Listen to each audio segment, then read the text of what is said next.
Good afternoon, everyone. How is everyone doing today on Wonderful Wednesday? And again, it's another great day to be alive and another gift, not only to receive, but to give as well. Yes, you know what Wednesdays means for a lot of us here in the Bringing Humanity Together movement and community. It is that time for Conversations for Humanity.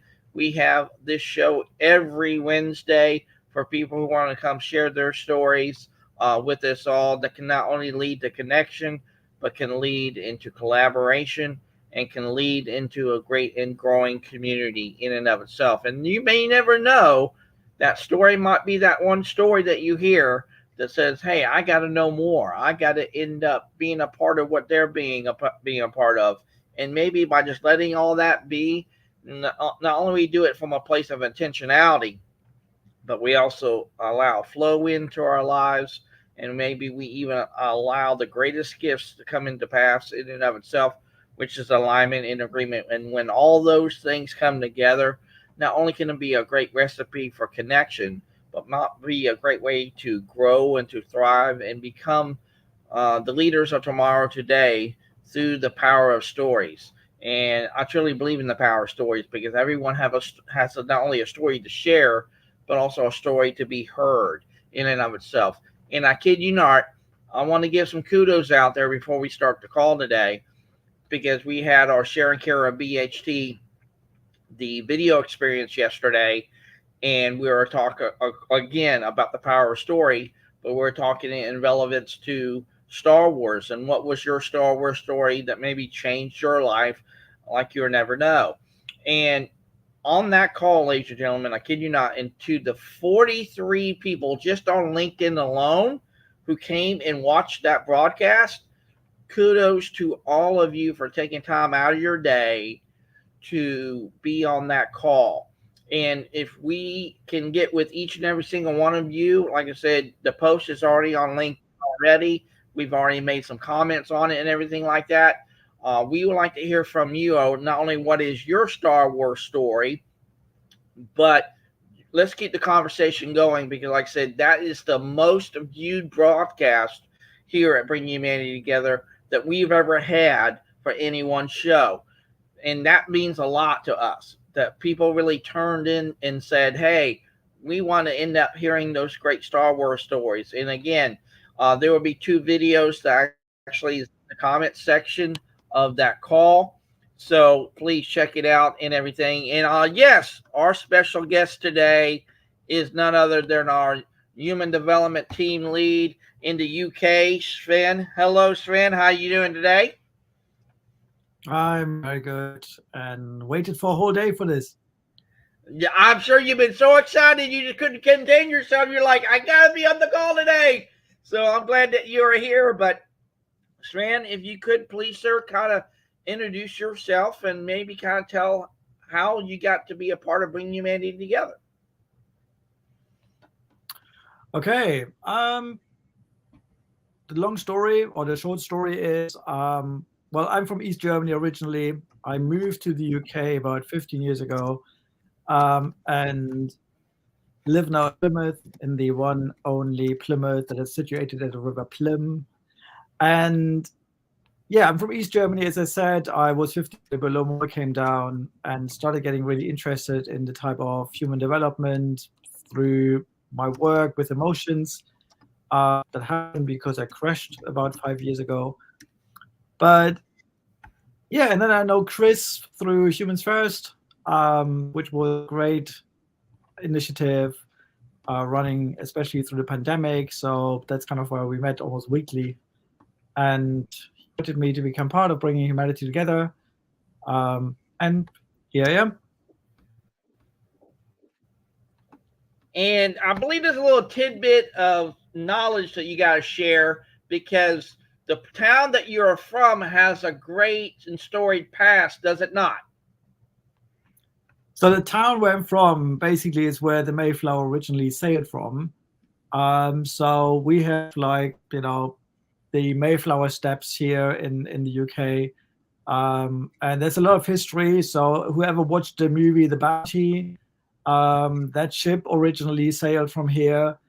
Francis Drake went on his pirating things from here. He actually lived here very close. So yeah, it's a city with a lot of history. Wow, wow. And how long have you been living in Plymouth?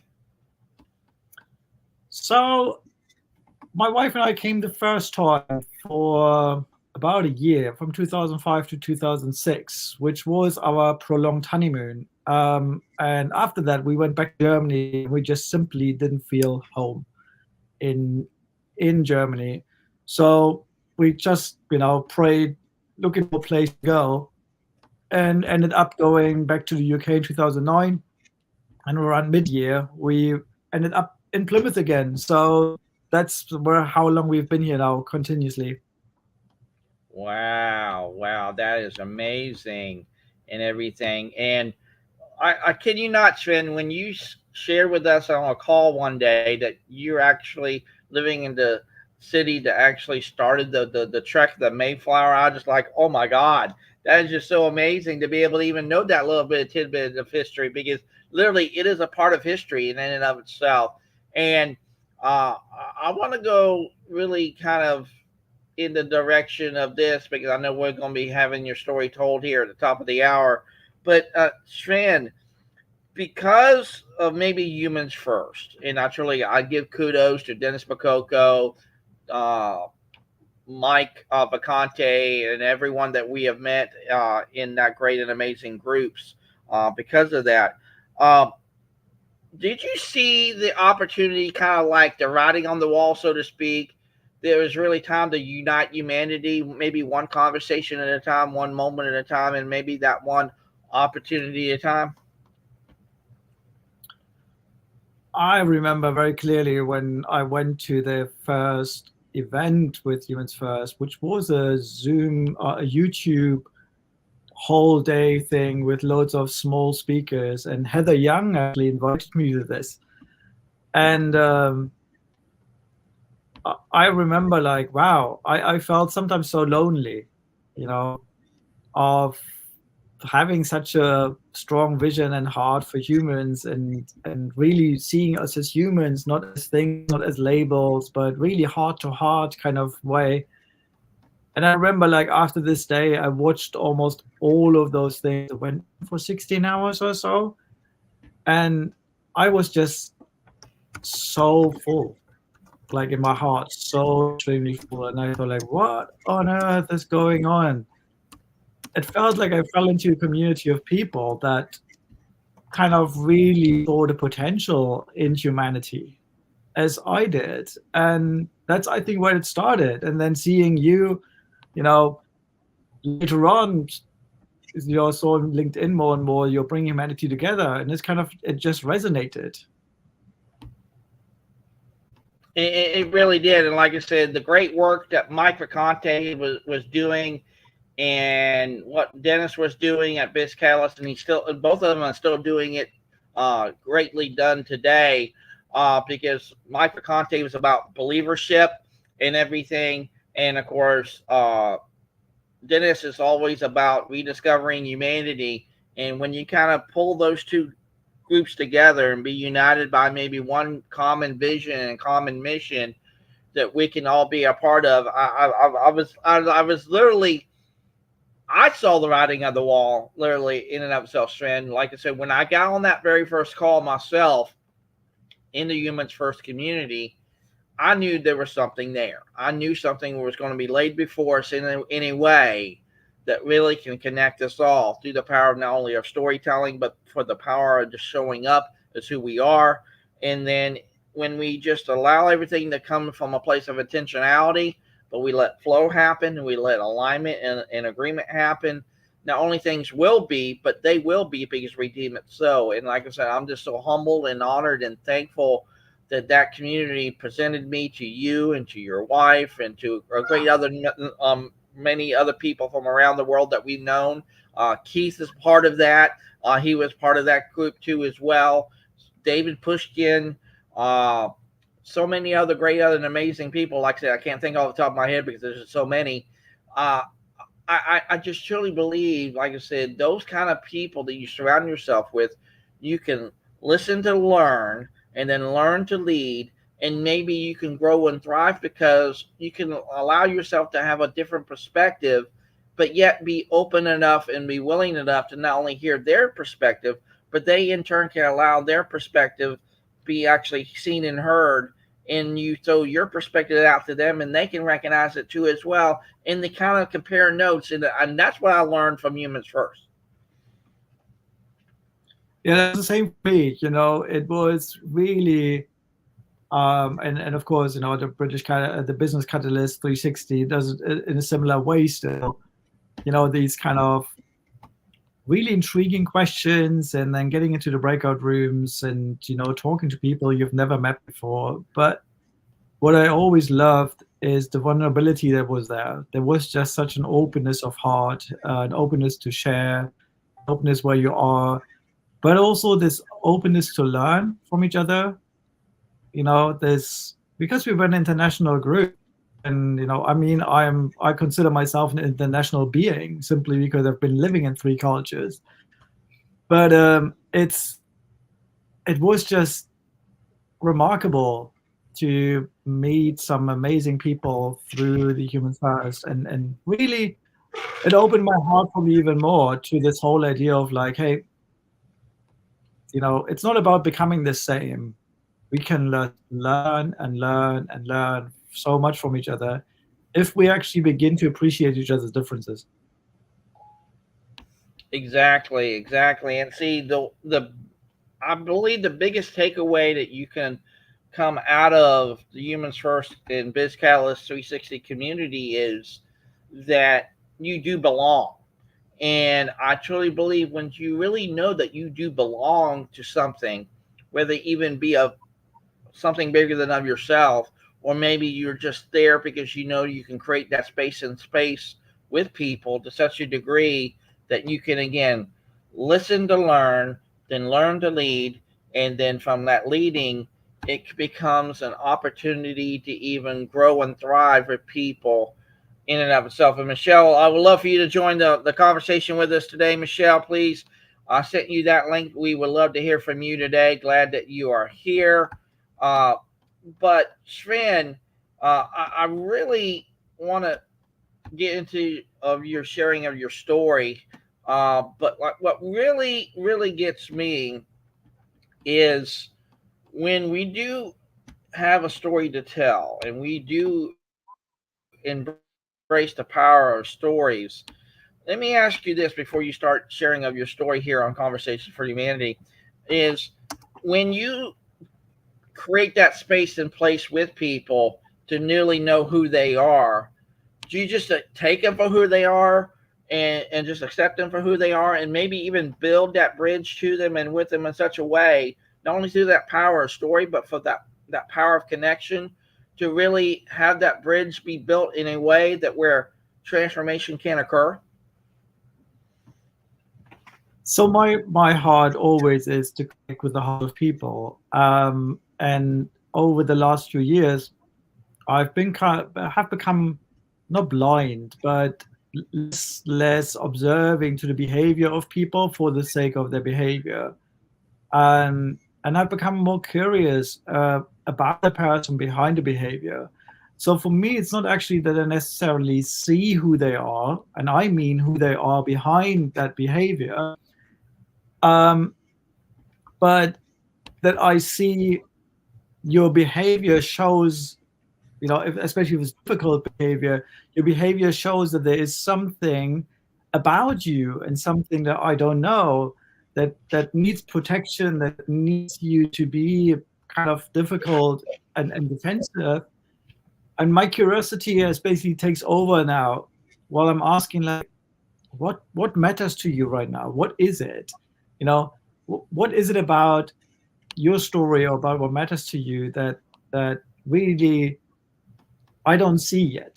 And I love asking those questions to drill deeper into those people and identify like, hey, what's going on? And that's what I love, how to connect with people is not to see the outside, but really curious about the inside of someone.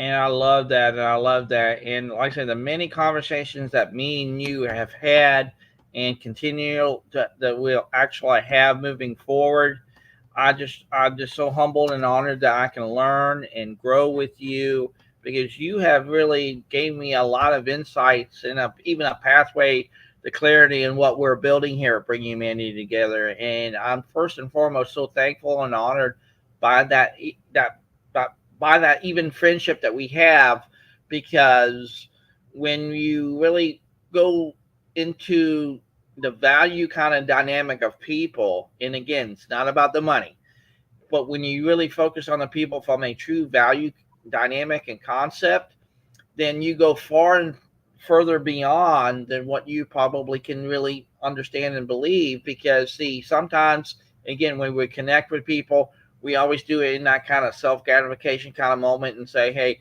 if I give to you, you got to give back to me in return and everything like that. Absolutely. So, Sven, it is that time. And Michelle, thank you so much for chiming in. Uh, but no worries, we'll get you in and everything like that, and I'll send you that link here in just a second.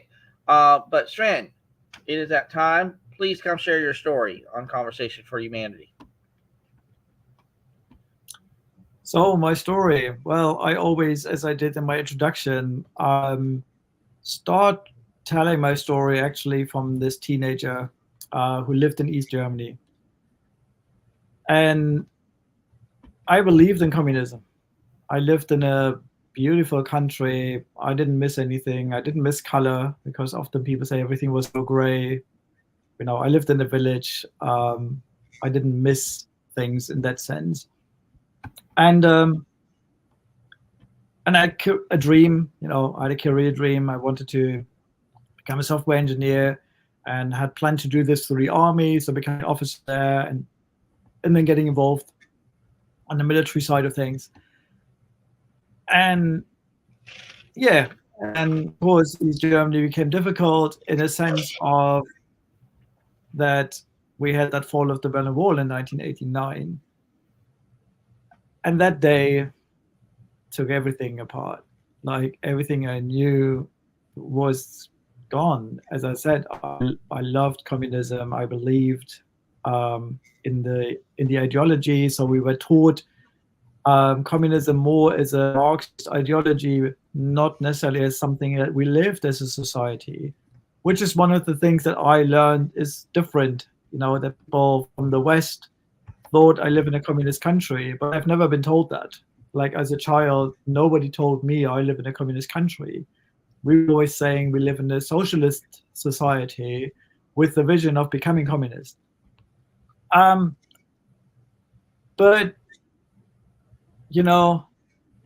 on the day after, I go to school, and the teacher who taught us all about communism with this weird school classes, where we've basically been indoctrinated for years. And the teacher comes and says, like, well, what would collapse one day was always clear. And I thought, like, what? I mean, we were 15 years old. We were at the stage where you think, like, I know my parents have no clue what life looks like. We think, like, no adult has a clue what life looks like. It's this kind of age where you start to make really sense and want to drive for something in the world. And suddenly somebody says that your dream, what you believe, is a lie. And that was like, wow. And then I walked home and immediately became aware that my dream of becoming a software engineer probably never going to happen. Not the way it was planned, not going through the army. And, I was like shocked in that moment, because one of the things that really made clear that this is likely never going to happen is we had people stand on the wall. I mean, just imagine, you go to a border where there are automatic, shooting things on the other side, where the guards are, ordered to shoot anyone. And then these people just climb up on this wall, which is on the east side. It's away from the border. slightly. And I was like, well, this war goes. I mean, it wasn't a question, it wasn't a question anymore. And so basically, my biggest childhood dream fell apart too. And the other thing that became really interesting was, of course, my parents. And the third part that I became aware of, my parents took me aside and told me a story that basically revealed that the secret police in East Germany had forced my family to never tell a very important part of my family story. And that part of the story was around my granddad on my dad's side, who was arrested by the Soviet Union, the Russians, for those who don't know what Soviet Union is, um, was arrested in 45 as a potential dissident against the idea of a communist state. And they really arrested like hundreds of thousands of people. So we're really talking about lots of people. And they were basically put in camps. Now, if we think about Russian camps, we think very quickly about Siberia. But no, what the Russians had actually done is they turned those East German former concentration camps from the Nazis into gulag camps. So they were suddenly part of that Siberian kind of camp system where these East German or concentration camps, or the former concentration camps in the eastern part of Germany. And so my granddad was in Buchenwald, which is one of the most famous ones. He was in Buchenwald until 1950. That's when the Russians closed it. And, it suddenly just destroyed everything, I believe, because by Christmas 1989, my worldview was alive. My career plan and childhood dream was vanished. And I just learned that I don't actually know who my family really is, because to me, they believe we're communists too. I believe, I lived in this family that goes all the way with this. Now suddenly I realized they were just under complete control by the state. And so, of course, years of chaos happen. And I know I do a big jump because I don't want to, go into too much detail, but it was only 6 years ago. Yeah, roughly 6 years ago. I had a mental breakdown. And I started, I had these reoccurring things in my life where I saw potential in something. I wanted to do something great. I wanted to, had a great idea, began to prepare things. And it was like, as if you think about, NASA, to have put a rocket on the launch pad, you've driven it all the way, it's all built. It's just a matter of now ignite and go. And every time I was on this launch pad, I was so emotionally overwhelmed that in the end, I had found loads of reason to walk off. So I walked off so many opportunities in my life just because I couldn't deal with the emotional side of things. Now, when I crashed 6 years ago, began suddenly, somebody introduced me to this method that's called emotional logic. And I suddenly asked myself, what is it? Does this fall of the Berlin Wall story have anything to do with my struggles in life? And that's when I first became really aware of those 3 stories that I just told you. So I lived like 28 years not being fully emotionally aware of those 3 significant things that happened when I was 15. I suddenly noticed, like, wait a minute, my life had fallen apart. Why did I not fall apart? What happened to me? I was like, I never had a fully breakdown as a teenager. I never cried. I didn't feel confused necessarily. I felt like, mentally I sailed through this. I had no problems until I noticed I had a big problem. I didn't feel anything. It's 6 years ago I discovered there's a 2-year time in my life I had no emotional connection to. I knew stories, but I had no connection to that piece of history. And it was actually the talk from Brené Brown about the power of vulnerability that really highlighted something to me. And she mentions in this talk at some point that you cannot walk into a room and only feel the good vibe. You can't select what you feel. You either walk into a room and feel whatever's going on, or you don't feel. And that's when I noticed, like, I don't feel. I feel nothing about at least this piece of time of my life. And I was like, wow, what's going on with me? I'm being traumatized. But what this method of emotional logic started helping do is trusting my emotions.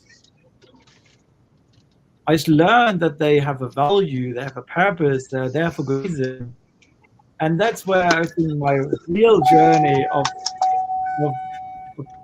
turning into a different person started. You know, because I've suddenly noticed, like, wait a minute, my emotions, they're not triggered by what happens to me. They're triggered by my own personal values. They're triggered by my deepest identity. It has been violated by the things that happened to me. And that started an amazing journey to trust the emotions, to go in and ask myself, this inner being, this inner Sven, this hiding child inside, and say, hey, what matters to you right now? Why are you feeling like that? Where does it come from? What are you losing? And I began to name things. I began to trust the things I name. I learned that, the very things, so curiosity was one of those things I named at some point. And for years, my biggest problem with curiosity was that I asked too many questions. And I've been told many, many, many times by people, especially leaders, who said, Sven, stop asking so many questions. This is the way we do it here. Just get on with it. And I just couldn't stop the urge of seeing things, of seeing potential, of wondering, of asking questions, And I thought something is wrong with me. What on earth is wrong with me? Why can't I just submit into leadership, just get the stuff done as I'm told? Why am I consistently having all these questions and seeing all these things? What on earth is going on with me? And it was only through this process of grieving and this process of asking myself when I'm emotionally, what is happening? What does matter to me? That I at some point realized, like, if somebody tells me to stop asking questions, you're threatening my curiosity. And my inner being just says, no, you need to be curious. And that wow, that's changed everything. To suddenly own up to this value and say, like, well, actually, I am curious. There's nothing I can do about it. It's my core value. It makes me is the one thing that makes Sven as one of the things I identified in the end as a core value. And actually, it is this very value that makes me most valuable. It makes me valuable to others. If I stop feeling weird about it, if I'm actually owning it up and begin to express it naturally, just let it flow, I actually make a difference in the world. I don't need a where. I don't need purpose in the sense of where, what, and how, and all these weird things that we often try to go to. It's like we try to define purpose. And I realized I don't need defined purpose. Purpose is to express myself as who I am, wherever I am, whatever I do, whenever I do it. It doesn't matter. I don't need to have a defined mission, vision, and whatever statement. I don't need any of that. I can live who I am, express who I am, and that makes a difference in the world. And I loved when this happens because the freedom that gives me is just, ah, you know, to suddenly stop wondering and see the world with open eyes, to not feel threatened anymore if somebody questions you, and suddenly standing there and think like, no, no, you're questioning something, you trigger something within me, but actually you help me to share more, you help me, and I learn something about you. So my curiosity, has been the most powerful thing, and it was hidden for years. I mean, it's been a core value of mine my whole life. And I always thought like this is indoctrination maybe in Germany was one of the reasons why I was so curious. But I learned like, no, it's not. Because parents told me that story that um, as a 6-year-old, adults would go inside the moment I stepped foot outside. And the reason was that I was this kid who didn't care who to ask and what to ask. I just went out and started talking to people and started asking them questions, you know, and I suddenly noticed my curiosity was actually buried through this time of indoctrination and through the time of trauma. And I needed to recover it. I needed to take it out again and say, hey, that's me, or one big part of me, and I just gonna be it, you know. And as I said, like it just changed everything. And over the last few years, I love making a difference, like to bringing humanity together, like you, Chris, said like I make a difference, and that just fills my heart when somebody says like, hey, you make a difference. When I hear people seeing my posts and say like, oh, I'm learning so much from you, and that makes a difference. That's all I can do. And I can tell you it's not hard work. It's literally just expressing what's in my head. It's expressing what's in my heart. It's sharing part of my story.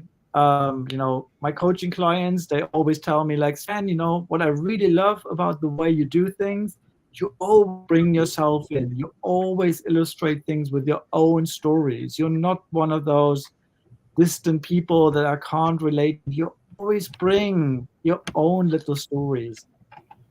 And I feel like, yeah, that's why you can trust me because I live this stuff. I don't teach you something from a program that I read somewhere. It's like, no, this is my life, and I want you to become this free person yourself. I don't necessarily want you to become as curious as I am, but there are values in you.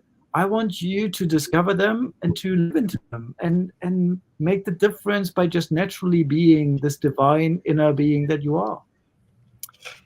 Well, yeah. So far, so good, Chris. Back to you.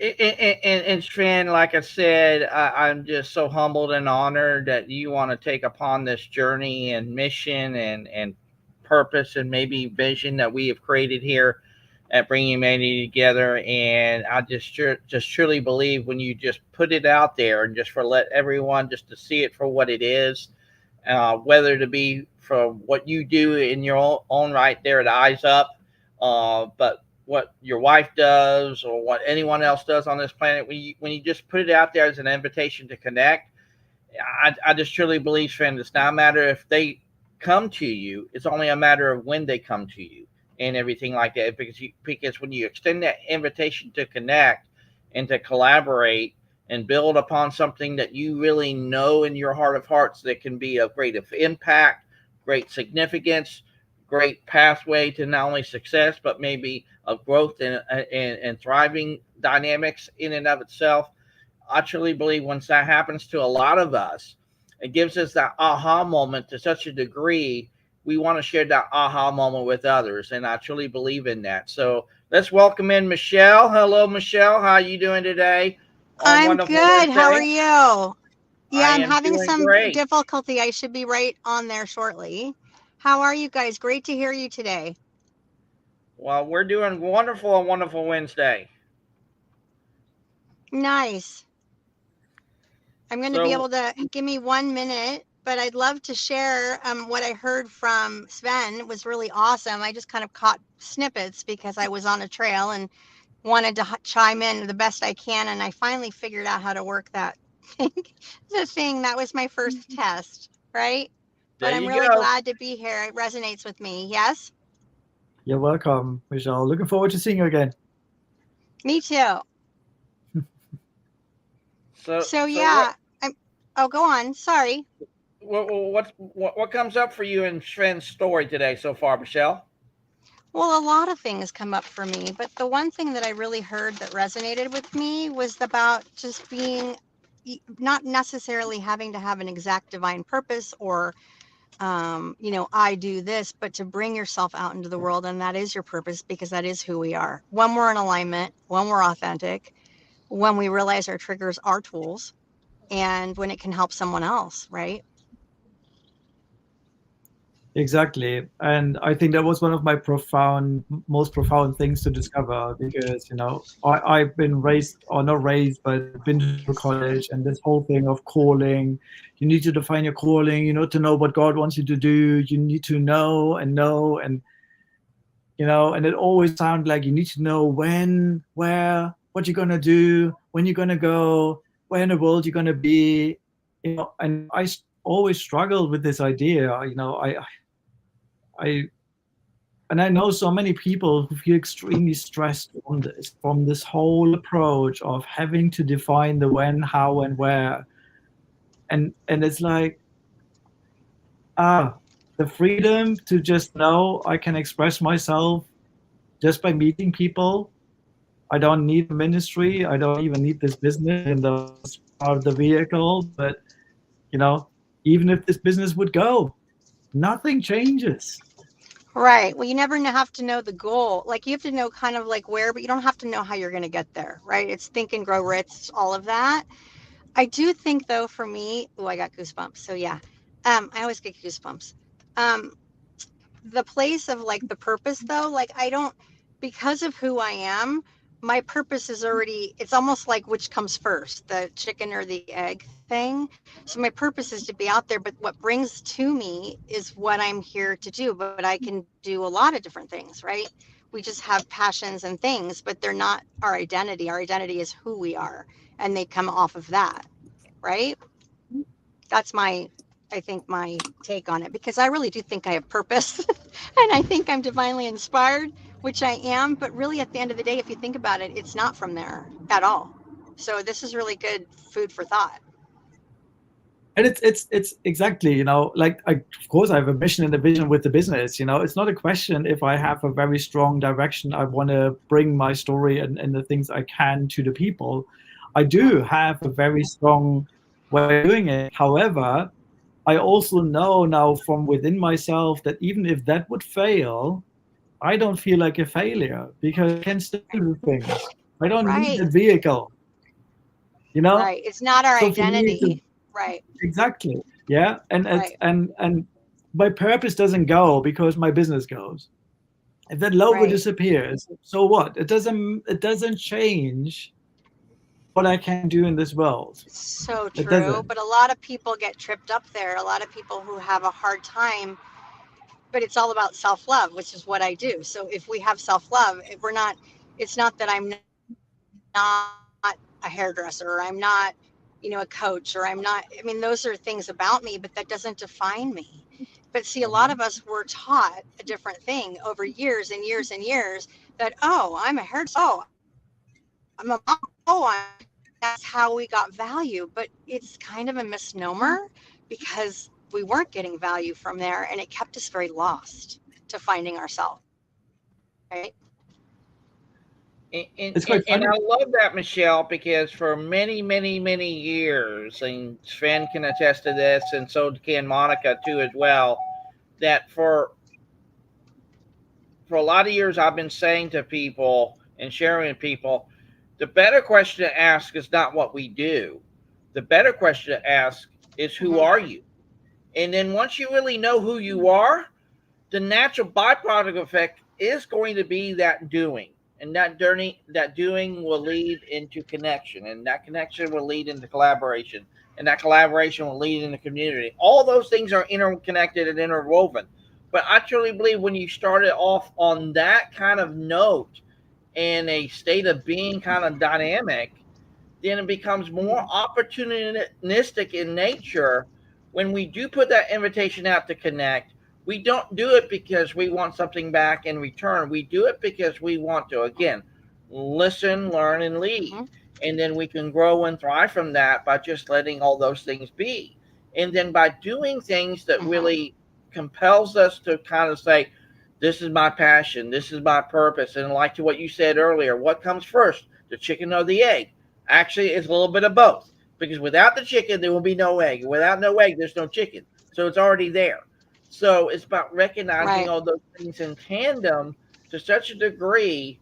We are not defined by one single thing or event in our life. It's literally a journey kind of dynamic, Michelle, to such an extent that we're defined by those very moments in time from a cumulative effect to say, this is who I am now. And I think what Mm-hmm. now matters most is that kind of very now moment, because if we do it from the things that what we've done from the past, or what we did yesterday, or what we did 3 months ago, that's not who we are now.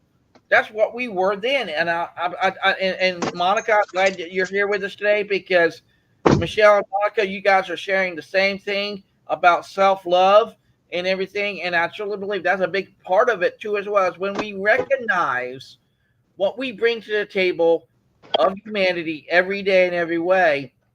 And not only do we love ourselves for who we really are, but when we allow others to see us for who we really are, and we don't manipulate it, we don't contrive it, we don't try to control it, we just put it out there as an invitation to say, hey, this is who you're going to get, whether you know it or not, or whether you like it or not. But this is who I really am.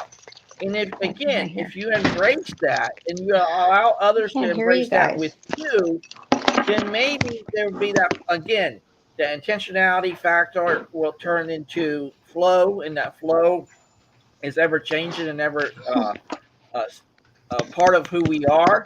But then again, you can allow alignment and agreement to be there too as well, to such a degree that you don't, again, mandate it on them, you don't force it upon them and everything like that. But Michelle, I got to talk to you more about that in and of itself, and I'm sure Monica has a lot to say on it too as well. But Monica, I got to go to you.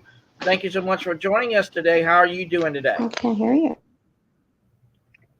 Hi, Chris. Hi, Sven. Hi, Michelle. I'm doing well, thank you. How you doing, guys? Is everything okay on your side? Yes. Okay, great. I'll let you finish, Sven, because you were about to say something. Anyway, I just wanted to say very inspiring story. So it was truly motivational, inspirational about your purpose and your relocation to the UK. So well done to you. Well, No, thank you. you were going to say something before or after. Yeah, go ahead, Michelle. I know you like to talk more about self-love, because Monica's all about that. Nice to meet you, Monica. Hi, Well, I Michelle. just keep thinking that this all relates back to that, like you said, the chicken or the egg. But what comes first, but about knowing who you are, and then what you do is not your identity, right? Like you say, but a lot of people don't know who they are because we've been attached to that identity, lineage and lineage and lineage. So we don't even know where to begin unless an act of providence or something um, brings us, because we don't really do things just because we want to do them, right? We do it when the universe either gives us a punch or hits us with a feather. So the place to start for a lot of people, because they're just finding out, they're waking up. That's our job, to help them find out who they are.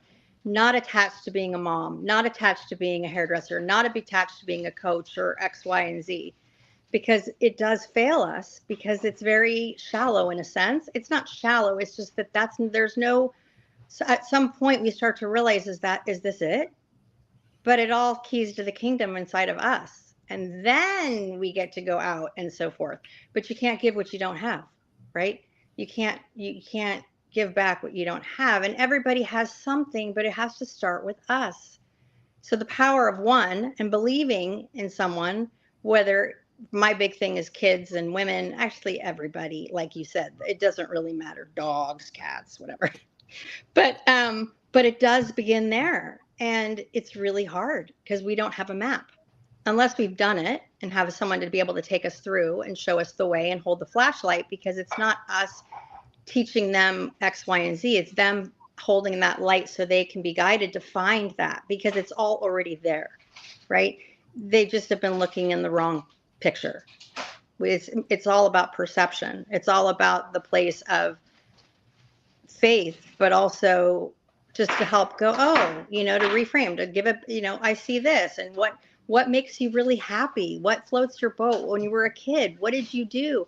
Those are all signals. Just like you said, Sven, our traumas are also places to help and things to learn from.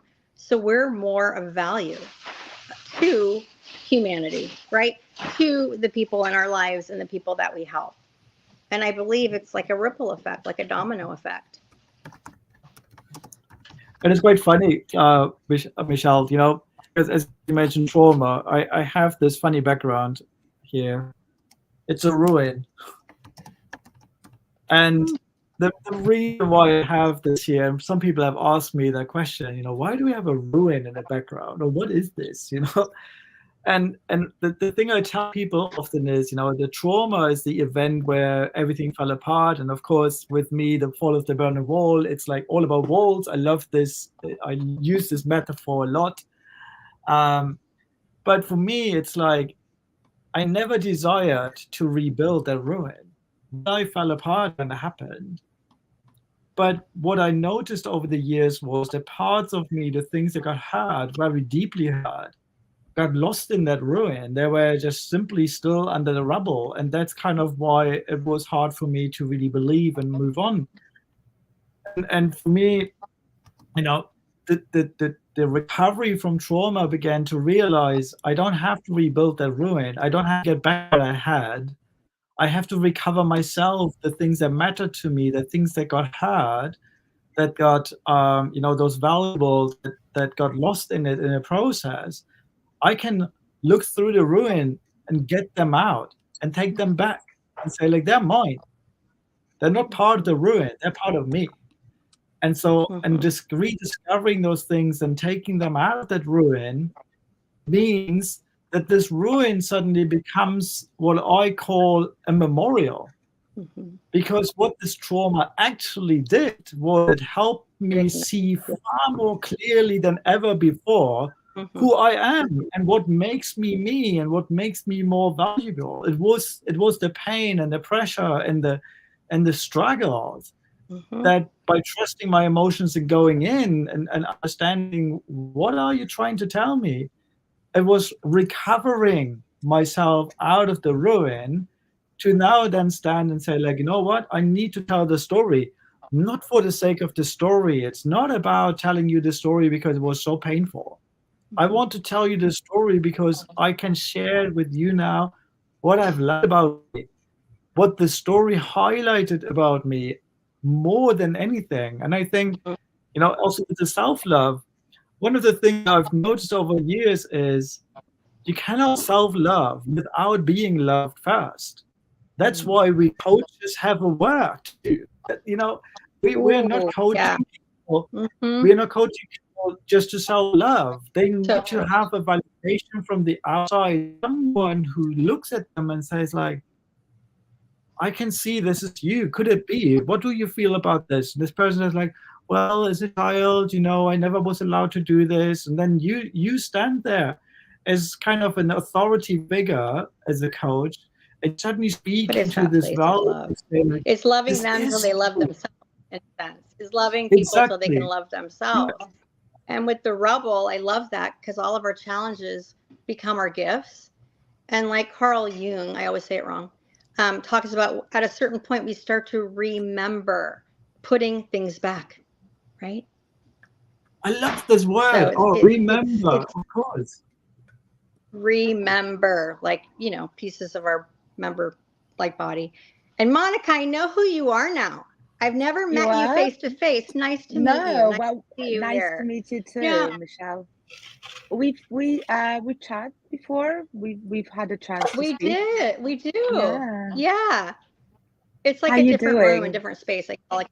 I'm good. Nice to see you. It just kind of resonated because Nice it's to like see you different too. places I get. It's nicer to put a face to the name, actually. Right? So, What do you yeah. want to say? Anything, Monica? Actually, it's very fascinating because to me, it's all, starts with trauma. We all have traumas, and it's that moment when we realize we actually have a trauma, and we just put our ego to the, aside, and we start to do something about it, and then it comes to the point when we start to love ourselves. We don't need that external validation or anything, because obviously that self-love is not only like, because people think like love, it's like to be with someone in a romantic relationship, but it's that self-care, self-appreciation, self-approval, self-validation, motivation, self-belief, and everything that comes into, one beautiful, bubble, which is self-love. Right. And once we have a self-love, we can love others as well. And we don't really compare, we don't compete anymore. And it's beautiful. It is That's beautiful. We were obviously told we had to be whole. Like another person exactly. is whole. But this is all stuff we've learned. We can't do things wrong. We just didn't. I mean, it's years and years and years of Conditioning. right? So, yeah. And now Society it's time for conditions a that in reboot, a way right? that we believe now that we need someone to complete us, to make us happy, to, I don't know, fulfill us. But obviously, if that contentment doesn't come from within, there's no happiness. There's not. And they say that And you then, can't love someone until you love yourself, but you don't really know what that means until Exactly. it actually happens. But it's true in that contentment that you're going after. You're even getting further and further away from the Yeah. contentment. And how you can yourself. ask someone to love you if you don't even know how the love feels, and you Right. have no own standards. So once you start to love yourself, you can then say, "Oh, you don't love me. Stop Right. bullshitting around." Right. Yeah. And You know what? you can then Hindsight's set your own 20/20. standards. Yeah. Yeah.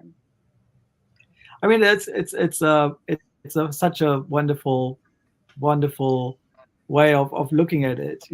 This journey of recovery, and I always find it interesting that for so long we've been told that you can't recover from trauma, you can only try to manage it. But I don't believe that anymore. I'm a very strong believer you can recover from trauma. Of course, from physical trauma where you've lost like a body part, I get that. But from the heart perspective, we can recover. And this is such a important message to bring out to the people, that the trauma, doesn't limit you. The trauma is a point in time where you got hurt and very badly, and your body did exactly the right thing. One of the things I've noticed through learning about emotions is that our emotional part of the brain, which is, by the way, not a lizard brain, is one of the most intelligent parts of our brain, because it actually can protect us, not just physically, but our whole value system far quicker than our thinking brain ever can. So, but if we get overwhelmed, this whole emotional energy, and that's what trauma is, gets stored in the body. And the reason why that is that we can still function, that we can still kind of get on with life, and I have now such a beautiful relationship with the idea of trauma, because I say, like, you know what, trauma is one of the most beautiful safe mechanisms of our body. It stopped us from killing ourselves. It stopped us from being completely overwhelmed. It helped us that we can learn slowly, step by step, instead of having to face the whole mountain at the same time. That's what trauma helped us to do. I love this. It's beautiful, Sven, because obviously trauma, it's a paradox, Trauma is like a slap from life, to tell you, hang on a minute, you need to wake up. And then you start to realize that from this chaos, which is in your life, you can actually create an order for yourself. And it really teaches us what we don't want in life to create the life that we want. So that's what trauma does to us. But if we really, that was the great saying that trauma is being stored in the body. But that's all, it's been managed by subconscious mind. 97%, 95 to 97% of our actions, ideas, decisions, our thoughts is being, driven by the subconscious mind. And if we don't really realize that, then we do things, as a default, and we manifest a life which is a misery, basically. Yeah. So over and over and over again. Exactly, right? self-limiting belief. So it's like rewiring our brain. Joe Dispenza always says rewiring the brains, neurons in the brains. It can be done, Right. So you can NLP and all of that. Yeah, right? you can. In order to change your personal reality, you must change your personality. So you then change your personal reality, and it's once we realize this is how we act and react and behave, then we can actually make our life, magic and work for us. Right. And we only use 10% of what we know too. So Yeah. there's so much more access. So when we get more connected to self, right, and we actually open up a whole bunch of new doors, whether with meditation or nature and being present, we can actually access some of that because we're so much more. Self-awareness. Yeah. And for me, it's very interesting also because we mentioned conditioning, and I do love using the word indoctrination. I don't like conditioning; is too soft for me. I don't like it anymore. It's like I go full in. For me, it's indoctrination, and it's not just society as a sense of the big society, but cultural indoctrination. Your family, the family culture, how things happen in our family. But having lived in the third culture, coming from East Germany, then we had, of course, kind of West Germany, and everything I knew how the culture functioned disappeared. It just went. There was no way of returning. It was not like people as refugees move away from their home country and they can come back and they can find still a similar culture. My culture was just gone. We had different laws. We everything was different, more or less overnight. And then, in West Germany, I was like, oh, why are people calling us communists? It's like, I never been told this as a child. I never lived in a communist country from the perspective of what I was told about our country. Why everybody thinks I live in communism, I noticed that in the Western countries, if you ask Western people, especially out of the 80s time, what is communism? They would tell you, oh, it's an oppressive system. Well, even Google today will not give you that as an answer because, the ideology of communism comes from something completely different. And I was very interested, like, oh, wow, we just all been told stories.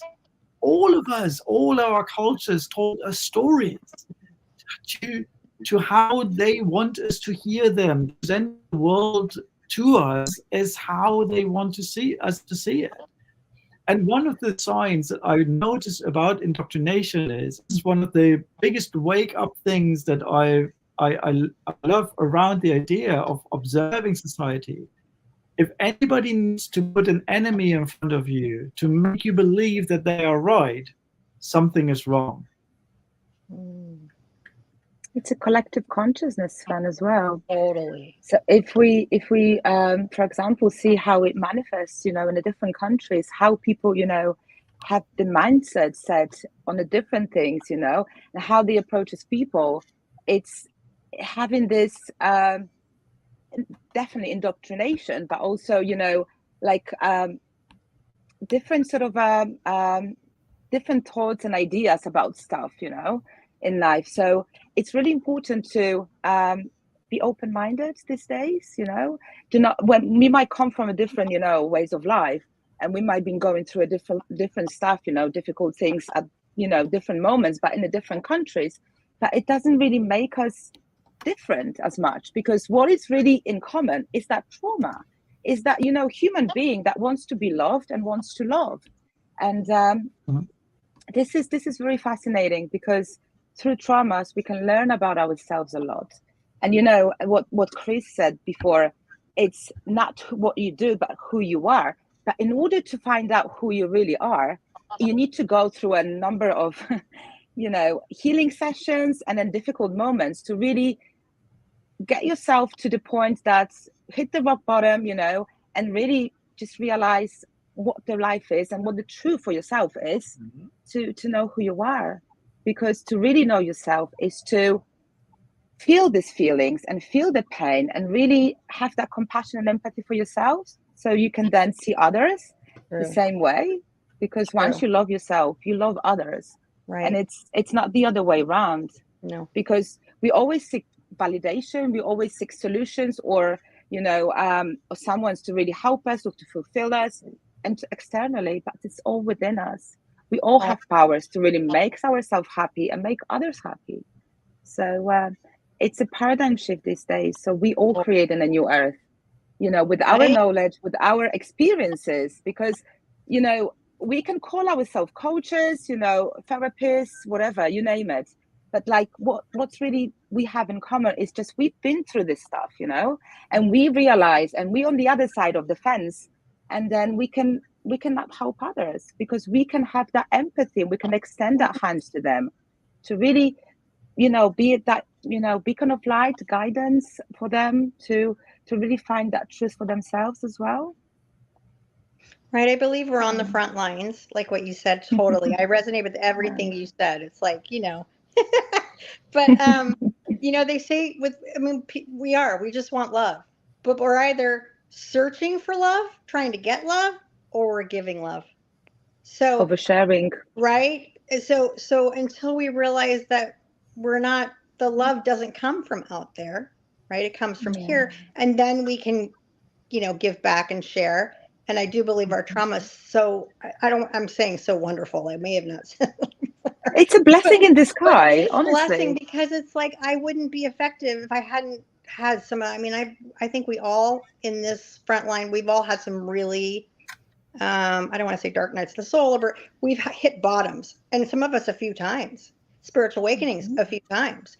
But it wasn't until we really had to really hit and really go really in, because you think you're kind of going in and you're not really. And the universe will get you there if that is what's designed.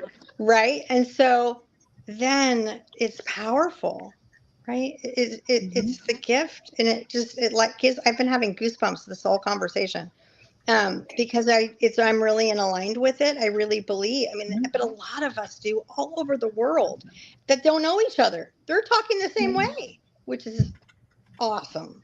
Our journey here on earth is through pain, because pain is inevitable, but then suffering is optional. So when we choose not to suffer anymore, life only teaches us what we don't want, so we can do what we want. So it's like we might be in the ego, in that state of mind that no, this is my way, and we can try to do it our way. But once we're really in tune with our feelings and with the universe and really follow that guidance, then life starts to work for us, and then everything's fall into place all of a sudden, and there's no suffering. There might be a pain, obviously, but we know that pain is very we grow through pain. We learn a lot. Flowers grow in SHIT.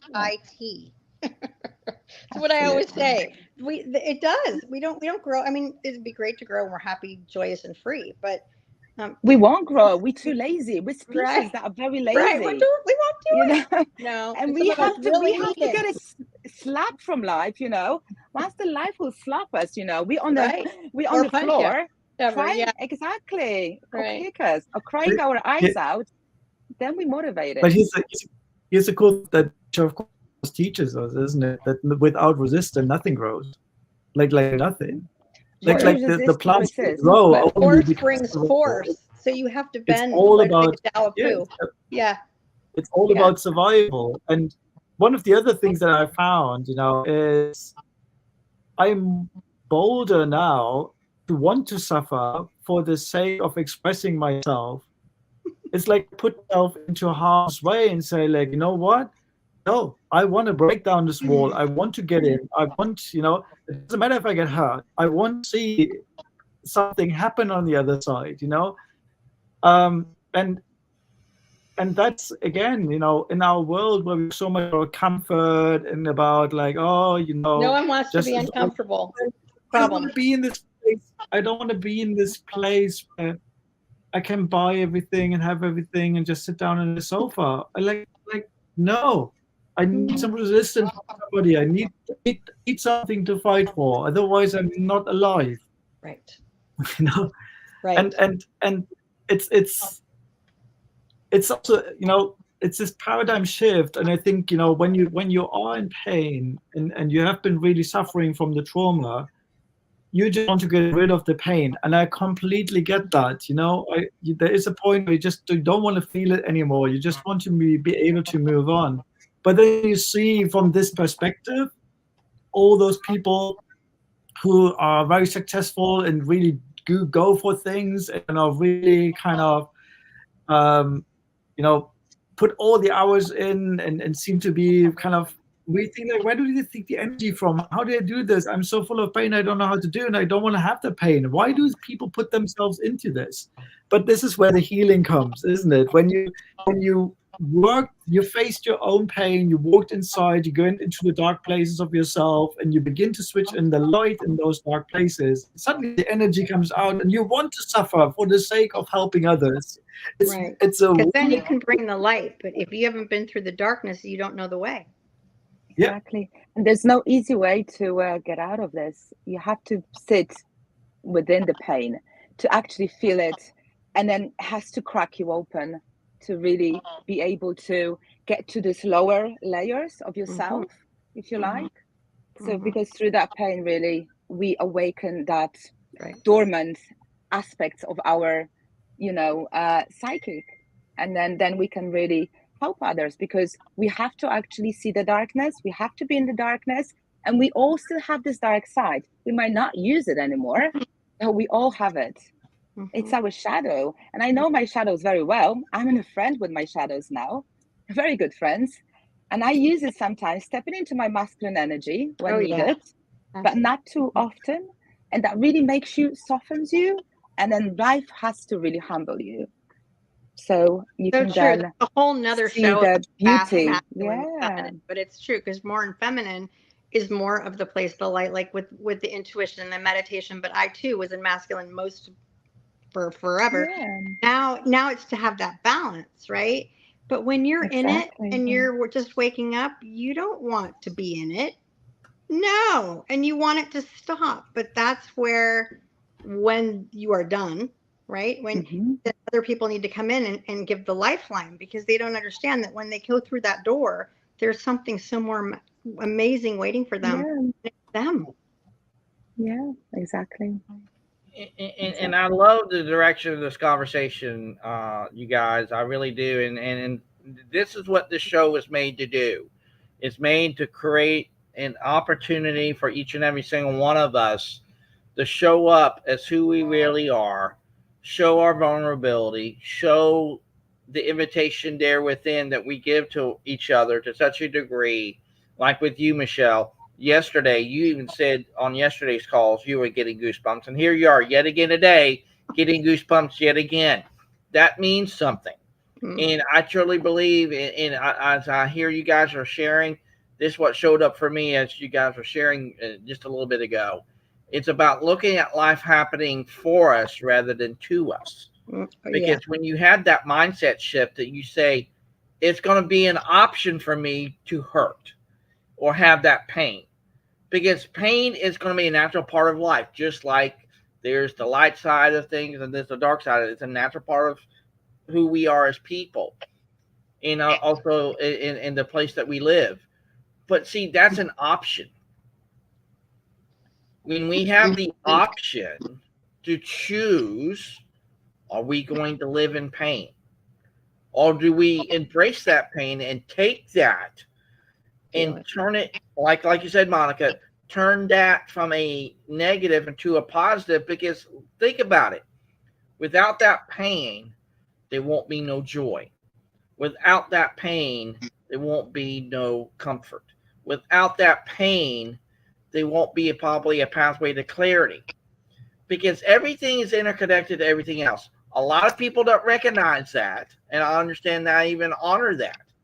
But maybe when we give that to people, whether it be in C-suite levels of business or even our aunt and uncle who lives right down the street from us, when we just give that to them, maybe, just maybe, it can change not only the direction of their life, but also maybe change the direction of our lives when we just show up as who we are. And again, through the path of suffering does lead to comfort, because suffering is not necessarily a bad thing. And again, sometimes, like you said, Michelle, it does take for us maybe not to hit rock bottom once. It may have to take rock bottom number 2 or rock bottom number 3 for us to say, "Hey, wait a minute. Do you want to still want to keep doing this? Do I want to still keep getting this pain?" What's the definition of insanity? Yeah, exactly. Yeah. And see, I truly believe what we are wanting to do here and bring humanity together. And Sven said it so well on his great event that he hosted many months ago, that maybe we can be the pioneers into something much larger and far more significant and far more impactful and greater, that we can be the leaders of tomorrow today by seeing what's possible, not seeing what's impossible. And by embracing that, maybe we can create, again, a great pathway to connect, a great pathway to understand, a great pathway to collaborate, and embrace the power of what if. And if we can just let all that stuff be and just see it from not only a different set of eyes, so to speak, and let them do the very same thing with us, maybe we can be united not only by choosing that curiosity over clash, but when we have conversations just like this, or even the opportunities there within to maybe move the needle and dialogue forward, then maybe at the end of the day, we can come together and be rooted in common purpose. And I want to go to you on that, Sven, and I want to go around the room. Okay, I just want to just before I go back to you, I just want to show one of my resources, because we just talked about joy and pain. Now look at this. This is one of my resources. We call this the emotional life cycle. So it's joy at the top, and then you go down this way. There's some disappointment and some shock, and then there's grief. Now, one of the questions is, why is love in the middle? And the reason is because it's everything. No, you only feel joy interconnected. If you love, you won't grieve without love. You only grieve because you loved in the first place. Yeah, it's everything's from love, right? I mean, that's the bottom. I mean, that's the thing. That's the thing. Love is my religion, right? That's the thing. So that kind of, to see those bad parts is not a sign that we are not capable of love. It actually is the very sign that we are capable of love. So if we have emotions, that is a sign that you are capable of loving something or someone. Otherwise, we wouldn't feel it. Right. Yeah, you can't have grief and all that. You didn't have love. You can't be, when someone breaks your heart. Well, but that's because you loved. It is exactly. All interconnected that way. Mm-hmm. Great way to think about it, especially when you're in it. Right. And so back to Chris's question, I fully, yes, we can make a difference. We can, we can help recover, the idea of love, and we can pioneer something and bring something into the world that hasn't been heard for a long time. I would not say it has never been heard, because that's simply not true. Everything has been there under the sun before. But we have lived such a culture where we have rejected feeling unpleasant. We have rejected the idea of you shouldn't feel unhappy or anything like this. But what we have done in the process, we basically rejected love. We rejected love, a very important part of love. And we can now teach a new generation and say, you know what? That you feel like this is not a sign that you can't love. It's not a sign that your life is wrong. Actually, it shows that you are capable of love, and your emotions want to show you what you're loving, so that you can make better decisions in the future to really fully lean yourself into the things that really matter to you, into your values, into your identity, and to live a completely new, authentic life from the inside out. And we don't need all this cover-up stuff from the outside. We don't need all the entertainment in the world. We don't need all the all crap that we get presented to have dopamine. The only thing we need is to understand we are capable of love and we use it to love. And that releases dopamine, by the way. Right. We live in times of rejections when rejection is so common everywhere. Modern societies, when we, online dating or, do other stuff, rejection is so common, and we can be rejected everywhere by anyone. So it's like, I think like cure for rejection is acceptance, self-acceptance and self-worth. Once we know our value and we really accept ourselves for who we are, we can stand the rejection. We don't really see the rejection as, the rejection because it's something wrong with us. We see it as a protection, because rejection is a protection, basically. So we can know that, okay, maybe it's time to, to slow down, choose to pivot and choose choose a different, path for ourselves. Maybe that's not the right path. Maybe it's a wrong one. That's why we are being rejected, basically. So we don't really fighting with the process. We just go with the flow. Well, that's why like emotions also tell us which way to go. But rejection, if we're Exactly. rejecting ourselves and not loving ourselves and saying that we're wrong, not good enough, whatever, then we're also going to view rejection very different out there. So within, so without, right? Absolutely. Well said, well said. So it is about that time to, I won't say goodbye, but we'll end up collaborating again very soon. I truly love this conversation. We can go far and wide with this, but I want to close it out with some final thoughts. And I'll start with you, Michelle, since you're new to the call. What's your final thoughts in today's great and engaging conversation with Sven's story? I love this circle. It's great to be with you guys, my people, my tribe. I do believe that. I believe it does. Like I told my kids, like, I said, what you put out is what you get back, all that, but without anything behind it.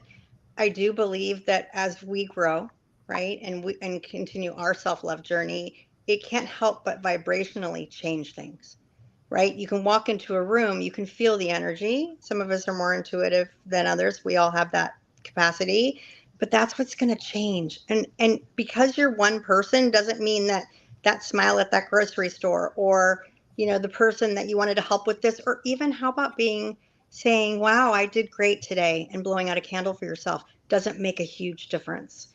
And you don't even know you don't have to know how to get there. You just have to know that you can.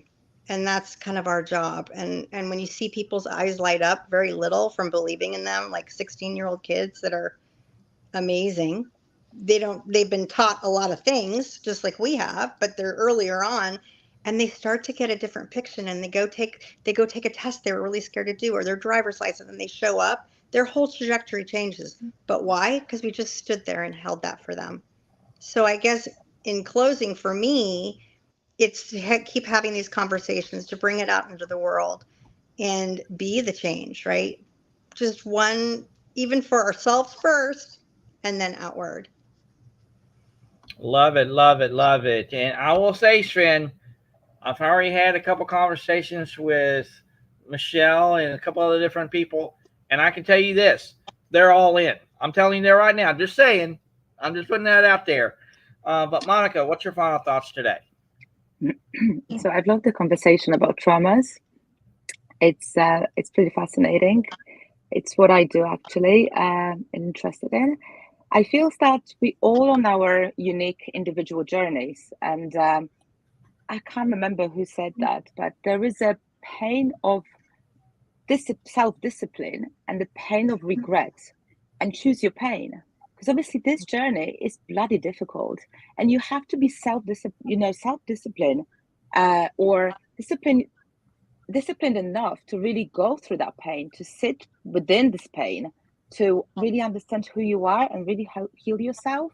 So obviously choose your pain, because then you might in the future wake up and then realize that you lived in someone else's dream, and not yourself.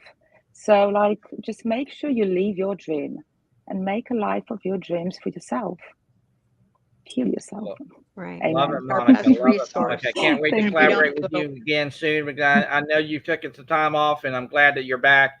And we're just so humbled and honored that you're going to be leading us here very soon too as well. But Sven, I'll give you the last word, sir. And again, thank you so much for being our special guest here on Conversation for Humanity, brought to you by Bringing Humanity Together, Adaptive Strategies Group, and Eat, Adapt, and Grow. But I'll turn it over to you, Sven. Your final thoughts in today's great and engaging conversation with your story. My final thoughts are probably really what we uncovered at the very end. If you feel any of your unpleasant emotions, then that's a sign that you love something that has just been violated or hurt. And the importance is not to try to get rid of the feeling. The importance is to find out what that is that you love, so that in the future you can lean into this. And one of the things you might actually find out when you feel those unpleasant emotions, especially if you direct them against yourself, like anger, that you're actually trying to get rid of the very thing that makes you most valuable. You try to stop living into the thing that really makes you most you. So please trust your emotions, trust those unpleasant emotions, and know they show you the way how to love.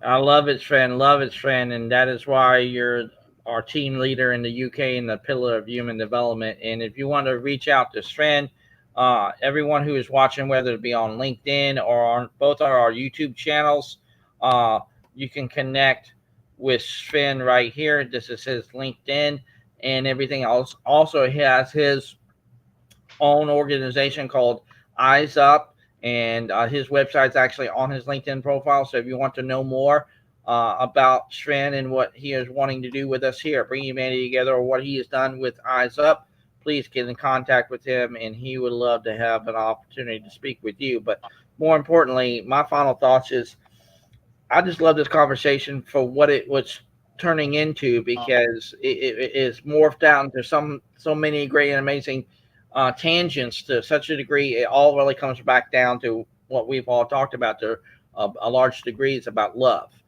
and love is not only the way; it is the way. Because when you found that way, and you know that way is the way to go, no one or anything is going to deter you from that thing, because that love can come from not only compassion, but turns into passion, and that passion can turn into purpose, and that purpose can literally turn into a calling.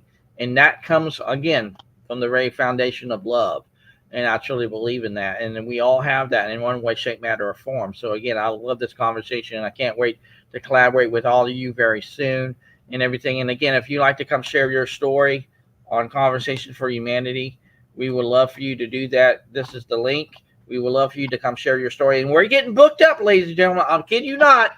Things are happening, so that's a good thing and everything. So we'd love to have your story shared with the world here at Conversation for Humanity. So from all of us here at Bring Humanity Together, and Margaret, glad that you are here. Glad that you're able to chime in. But please watch the replay and everything like that. We would love to hear from you too as well. And that's another person I was talking about, Sven, that definitely wants to be all in with Bring Humanity Together. So that'll be another person you definitely got to get connected to. So again, from all of us here at Bring Humanity Together and Adaptive Strategies Group and Eat, Adapt, and Grow, we're so humbled and honored to have you guys here today. And again, if you want to get in contact with Sven, please do, or any one of us. We would love to get in contact with you too as well. So from all of us here, we greatly appreciate you. You guys have a wonderful Wednesday. Make it your day. And we'll see you on our meet and greet call on next Monday. Have a great day, everyone. Bye. Thank you, guys. Well done, Sven. Go big or Good to go see you, home, Chris, guys. Michelle.